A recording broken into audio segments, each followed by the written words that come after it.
Palavra.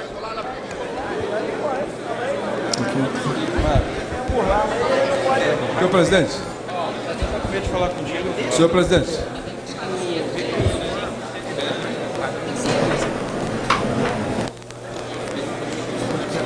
Senhor presidente, senhores deputados,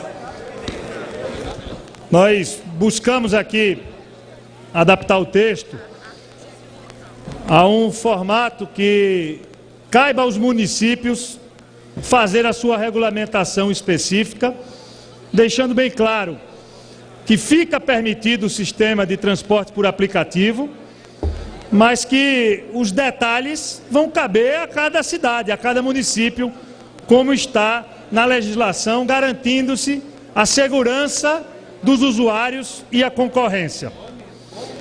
Artigo 1º. Esta lei altera a Lei 12.587, de 3 de janeiro de 2012, que institui as diretrizes da Política Nacional de Mobilidade Urbana para regulamentar o transporte remunerado privado individual de passageiros, nos termos do artigo 5º, inciso 8º e 170 do parágrafo único da Constituição Federal. Artigo 2º. O inciso 10º do artigo 4º da Política Nacional de Mobilidade Urbana, instituída pela Lei 12.587, de 3 de janeiro de 2012, passa a vigorar com a seguinte redação. Artigo 4º.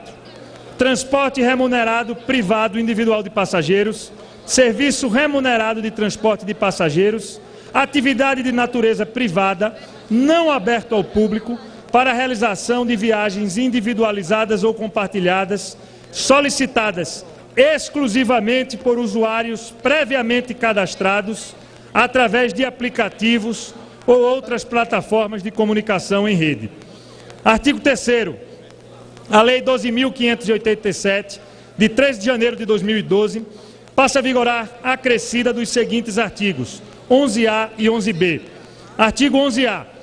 Compete exclusivamente aos municípios e ao Distrito Federal regulamentar e fiscalizar os serviços de transporte remunerado privado individual de passageiros, previsto no inciso 10º, no artigo 4º desta lei, no âmbito dos seus territórios. Parágrafo único. Na regulamentação e fiscalização do serviço de transporte privado individual de passageiros, os municípios e o Distrito Federal deverão observar as seguintes diretrizes, tendo em vista a eficiência, eficácia, segurança e a efetividade na prestação dos serviços.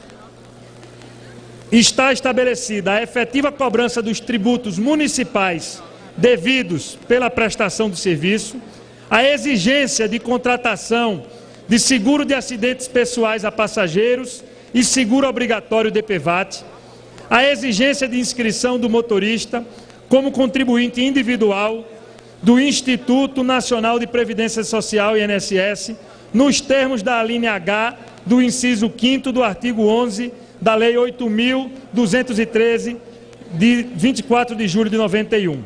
O serviço de transporte remunerado privado individual de passageiros, previsto no inciso 10º do artigo 4º desta lei, nos municípios que optarem pela sua regulamentação, somente poderá ser exercido por motorista que cumprir as seguintes condições: possuir carteira nacional de habilitação com categoria B ou superior, que contenha a informação de que exerce atividade remunerada; conduzir veículo que atenda às características exigidas pela autoridade de trânsito e pelo Poder Público Municipal e do Distrito Federal; estar cadastrado junto à empresa de aplicativo ou de outra plataforma de comunicação em rede de intermediação de transporte remunerado privado individual de passageiros, cujas informações deverão ser compartilhadas com o município ou Distrito Federal na forma do regulamento; emitir e manter o certificado de registro e licenciamento de veículos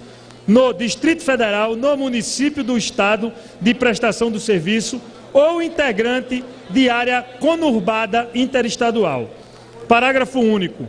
A exploração dos serviços remunerados de transporte privado individual de passageiros sem o cumprimento dos requisitos previstos nessa lei e na regulamentação do Poder Público Municipal e do Distrito Federal caracterizará o transporte ilegal de passageiros.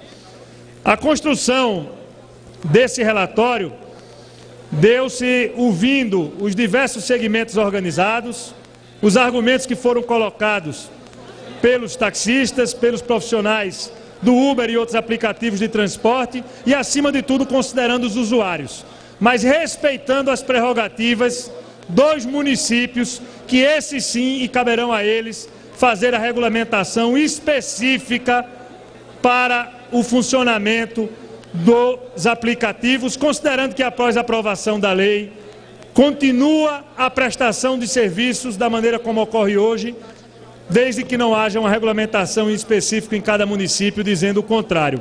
Então peço aos senhores parlamentares pela aprovação deste relatório, que é um relatório de consenso e que foi construído ouvindo todos os segmentos envolvidos, assim como as bancadas que compõem esse plenário.